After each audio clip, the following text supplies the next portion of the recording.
Alright, I'm here with Eric, maintenance crew extraordinaire. He's going to show us how to change a hole, which we do every day to relieve compaction and don't want to get the turf worn out. So first thing he's doing is checking to make sure it's level. Nice flat spot. You don't want to put a pin up in the side of a hill, do you, Eric? You don't want those golfers mad at you. No, for sure. So there we go. He's going to get the right depth. I think we call this an auger, don't we? Is this an auger? What do we call this thing? Yeah, that's it. That's it. That's the auger. Down, down, down we go. And there we go. It actually pulls out the other way here. Pulls out all the dirt. Step one.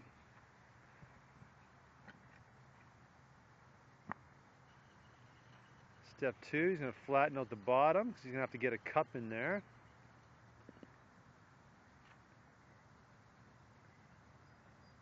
Pull out a little excess sand. And although this looks very easy to do to set a good pin, it's actually not very easy at all. It takes a lot of practice. Here comes the cup. Cup goes in and we use what we call a cup setter. Step right on top of that, push her in.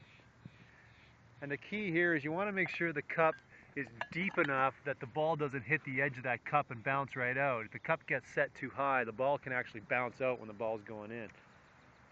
So that looks pretty good.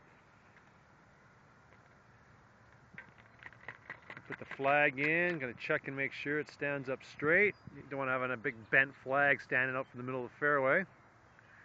It's pretty good, Eric. I'd give that a thumbs up. Not too bad. Now, the next problem is, there's the new hole, but we've still got yesterday's hole sitting right here. So now we got to look at how we fill that up. But before we do that, we're going to put a nice shiny coat of paint around that grass mark. And the reason we do that is help keeps the edges nice and firm. And when someone's got a nice long putt, you can actually pull the pin out because the hole is actually a little bit easier to see. So it actually helps pace of play a little bit as well too. So around we go with the paint.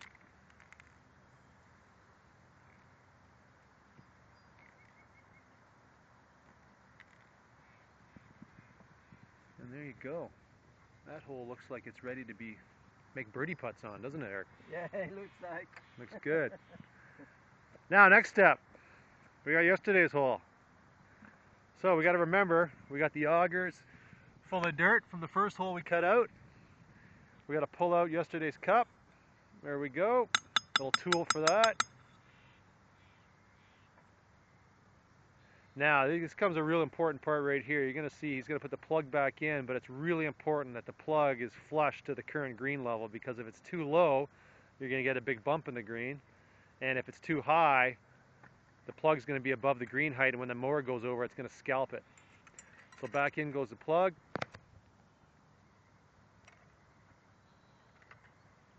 Eric doesn't like the height of that. He's going to fire a little more dirt back in there.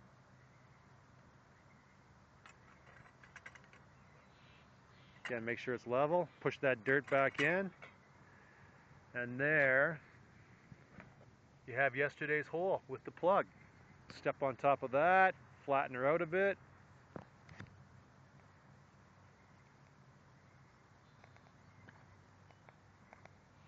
Little water, little moisture, make sure it grows back in.